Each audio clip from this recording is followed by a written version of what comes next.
Are you still rescuing those people that are stuck in the space station? Yeah, that's coming up in a couple of weeks, I think. Whoa.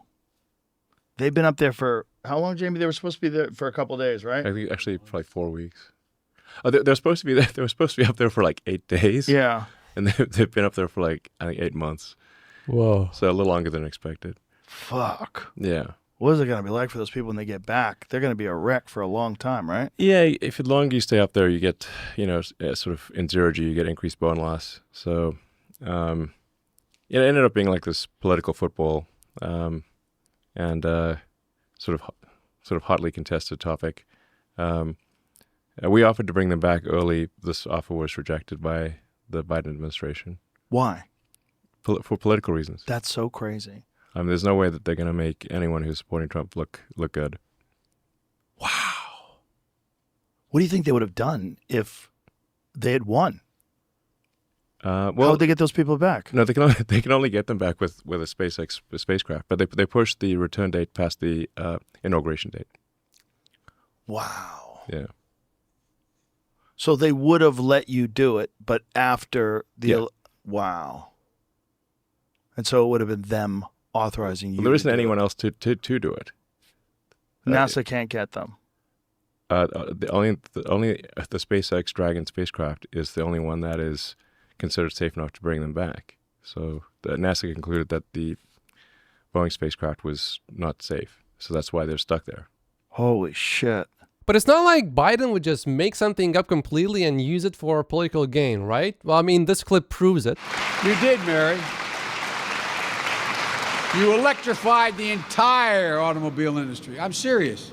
You led, and it matters. So in 2021, Joe Biden, who was the president of the United States of America at that time, said that GM electrified the entire industry. Okay. General Motors, led by Mary Barra, who Joe Biden was referring to in that video, they sold 110,000 fully battery electric vehicles until 2021 December. In the meantime, Tesla sold more than 2 million until that same time. But in the world that Joe Biden was living at that time, GM, of course, electrified the entire industry, and Tesla had absolutely nothing to do with that. In fact, the Biden administration at the time disliked Tesla and Elon Musk so much that they did not even invite anyone from Tesla to the EV summit that the Biden administration held.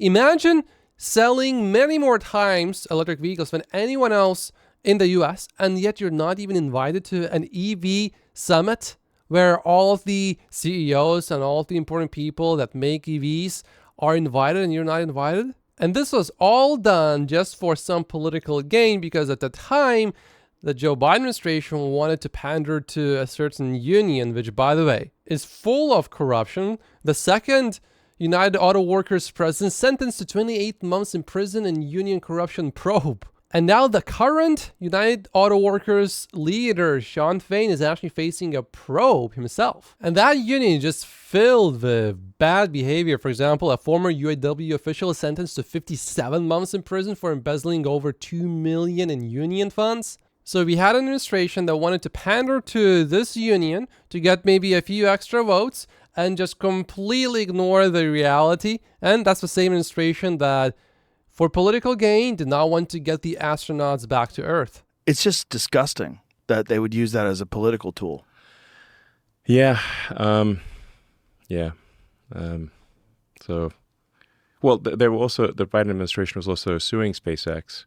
They had this massive lawsuit against SpaceX for SpaceX not hiring asylum seekers.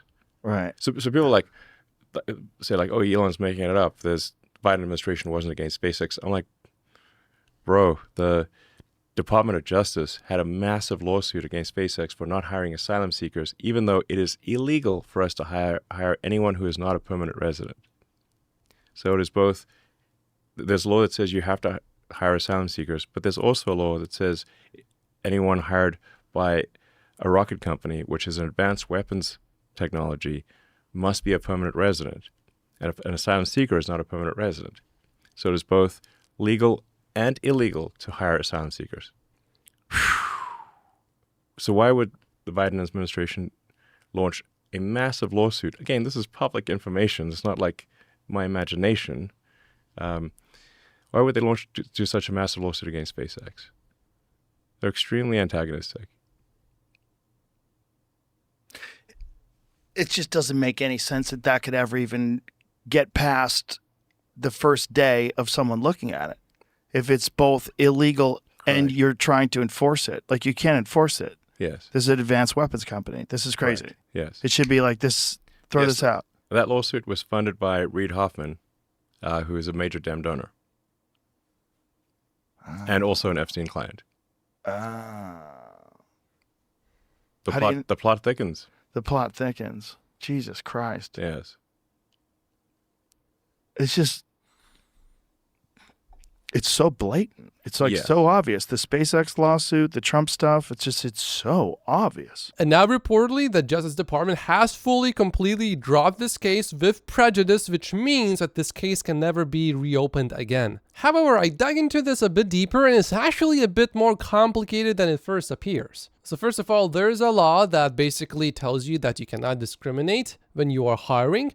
That's obvious. But the laws that explain export administration regulations, they do not prohibit SpaceX from hiring. However, the gray area begins with traffic and arms regulations. And then on top of that, SpaceX has contracts with government agencies like NASA and the Department of Defense. And do you think that the Department of Defense would allow SpaceX to hire asylum seekers from, let's say, Russia or China? Seriously, you think they would allow that? They probably have it written in their contracts that whoever you hire must be at least permanent residents or maybe even citizens. I assume permanent residents.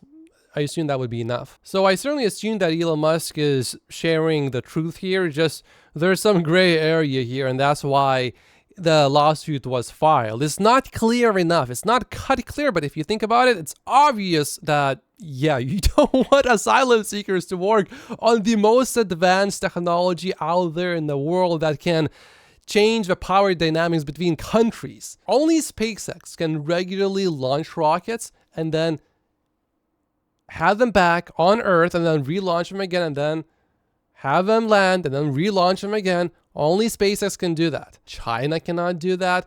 Russia cannot do that. No other country can do that. SpaceX is outperforming whole countries. And then the plot thickens because Elon Musk says that that lawsuit was funded by Reid Hoffman, who's on supposedly the Jeffrey Epstein clients list. And we're supposed to get that client list. That will be quite a day, but they're fighting really hard not to release that list. And the fact that it's not released yet, many people think that the new president hasn't taken full control of the FBI and other departments yet. So all this will be interesting to watch. Make sure to subscribe to this channel, like the video, and I will see you in the next one. Thank you so much.